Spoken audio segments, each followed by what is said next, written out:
As you saw in my God of War Ragnarok video, I finally won a game of Mahjong. You know what that means? Yakuza 0. What the heck is even this game?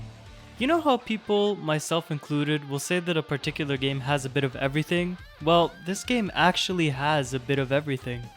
Good story, enjoyable sub-stories, massive explorable areas, and all the minigames. For those who aren't aware, the Yakuza or Like a Dragon series has been around since the early 2000s that has had 8 main series games and multiple spin-offs, with the 9th main series game, Like a Dragon Infinite Wealth, coming soon. For those who can count, Yakuza 0 is a prequel to the main series games that takes place during Japan's bubble era in the 80s, and like many people, this was also my first Yakuza game. The story follows Kazuma Kiryu and Goro Majima, both affiliated with the Yakuza, which is basically like the Japanese version of the Mafia. They've got a whole family structure that's too complicated for me to go over in this video, but basically Kiryu starts off as a low-level Yakuza guy, so he's basically an NPC. Whereas Majima, on the other hand, had a bit of a reputation that got squandered due to something involving his brother Saejima, who we definitely won't see later on in the series. The majority of Kiryu's story takes place in Kamurocho, whereas Majima's story takes place in Sotenburi. Kiryu gets into a bit of trouble because someone died in an important area and the blame is put on him, and Majima also gets into trouble because he won't kill a blind girl who ends up being really important to the plot. Listen, my God of War Ragnarok video was already long, so I'm not going to go further into the story. All I will say is that this story shows how Kiryu and Majima earned their respective titles as the Dragon of Dojima and the Mad Dog of Shimano. There's heartfelt moments, badassery, great action set pieces, and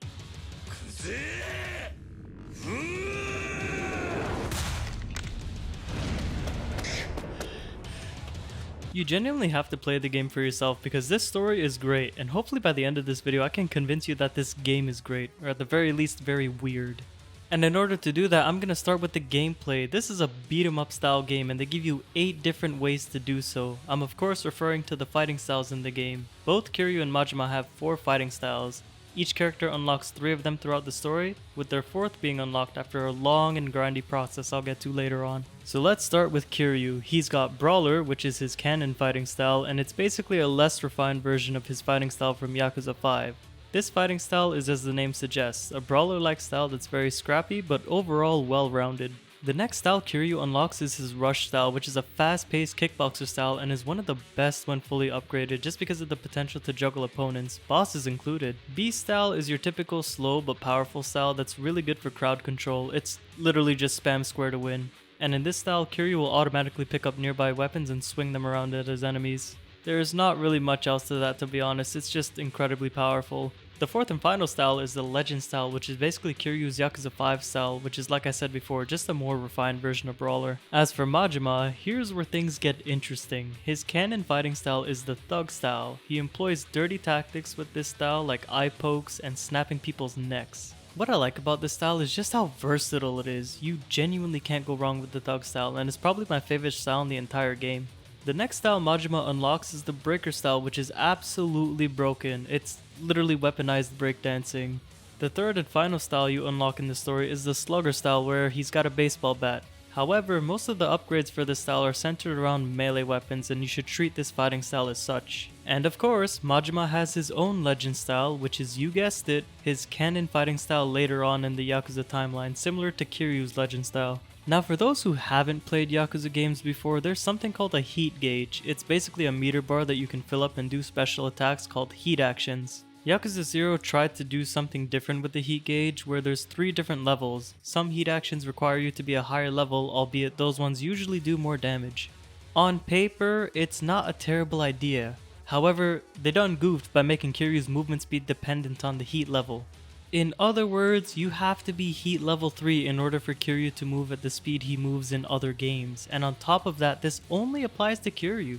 For some reason, they let Majima move at regular speed all the time. It's very bizarre, and thank goodness they didn't bring that heat system back into future games. Besides the heat system in this game shafting Kiryu, the combat in this game offers a ton of variety, and that variety really shines in some of the combat encounters and bosses throughout the game. The story alone has 17 boss battles, and Kuze is 5 of them.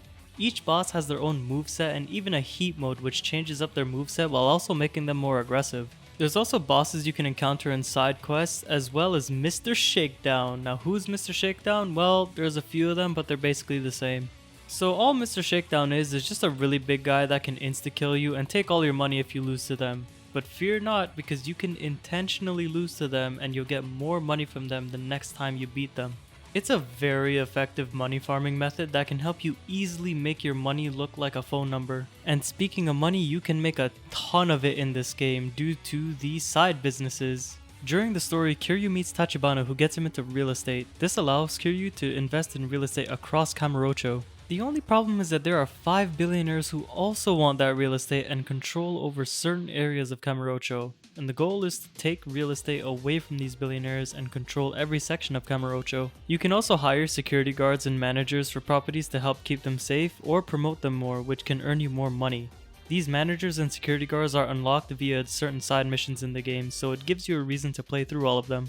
Essentially, this side business is Kiryu's long grind to make him a lot of money as well as unlock the Dragon of Dojima style. As for Majima's side business, when we were first introduced to him in the game, we see that he's the owner of the Cabaret Grand and is very successful at it. So eventually he takes over a cabaret club and competes with other cabaret clubs across Sotenburi. Now what's a cabaret club, you may ask? It's basically a place where dudes go to drink and hang out with the women working there called hostesses. The objective of this is to attract all the rich dudes and get their money. That's literally it. And you do this by hiring the best hostesses in town and providing great service, which increases your cabaret club's popularity. This is Majima's long grind that makes him lots of money and unlocks his Mad Dog of Shimano style. Now here's the thing, the story, combat, and side businesses are the only somewhat normal parts of this game because, ladies and gentlemen, I'm about to dive into the world of Yakuza 0, which in itself is a rabbit hole of some sort. Let's start with the sub-stories. Now you'd think that these would be like side missions you see in other games, right? You know, help someone in a fight or do some kind of fetch quest, you know, the usual stuff you see.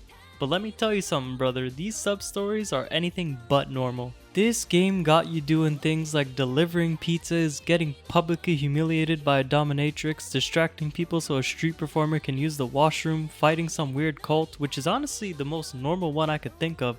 You can stalk someone's girlfriend because he asked you to, you could be someone else's boyfriend because she asked you to, and you could even help Michael Jackson shoot a music video. Oh, and it's not just a regular music video, no, he's shooting a music video with Steven Spielberg. That's just some of the crazy sub-stories in this game. I obviously can't go over all of them because, like I said, this game is a rabbit hole in its own. I will say that there are some sub-stories that allude to future games, one example being the one where a young Ryuji Goda is stealing people's pants, which is a little odd, but yeah, you can see this game is just different. And if you think the sub-stories are unique, wait until you see some of these minigames. You ever wanted to play a baseball batting simulator? Play Yakuza 0. Do you like karaoke?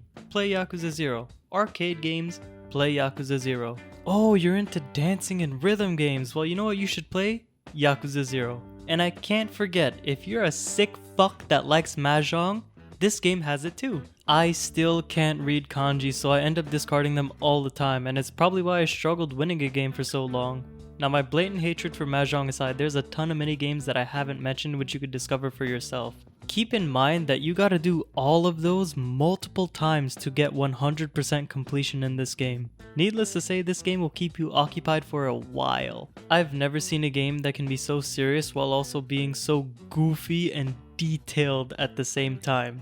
Yakuza 0 is a great way for people to introduce themselves into this franchise and quickly get invested in what these games have to offer. I know because I'm one of them, and I've got my sights on Yakuza Kiwami, which is a remake of Yakuza 1, and like I said earlier, if you can count, you'll know which game to play next. However, there is one game I've been meaning to try which I want to try before Kiwami.